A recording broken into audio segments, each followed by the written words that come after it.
Gikalipay og dako ni Banyadero Barangay Kapitan Roland Lentos ang istriktong pagpatuman sa City Engineer's Office sa mga proyekto sa matag barangay. Matud pa niya nga iyang gikalipay ang istriktong pagpatuman sa mga proyekto nga kung unsa ang nabutang sa Program of Works mausab ang gidapat.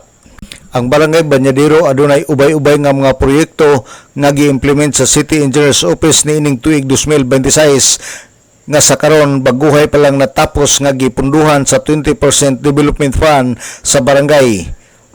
Ang mga proyekto nga naglangkob sa road concreting sa Purok 3, Purok 3B, Purok 5 o uban pang mga purok sa barangay.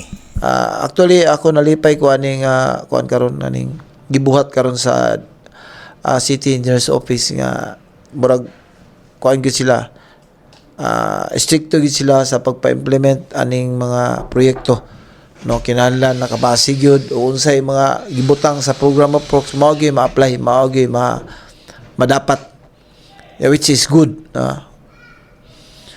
Kini kan humana ni siya, kompleto na ni siya karon ka. Finished project na kanang tulo.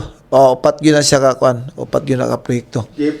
Si Barangay Kapitan Roland Lentos sa Banyadero.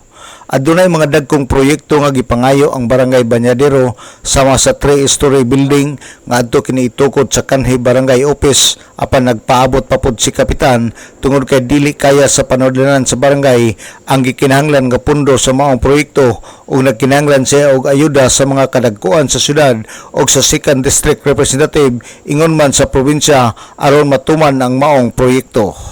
Alang sa DXDD Radio Campana, ang radyo sa simbahan, Double D 45 Dudong Bargamento, muduyog sa ika-75 nga jubileo sa simbahan sa Archdiocese of Samis Danag, Sarakbayan.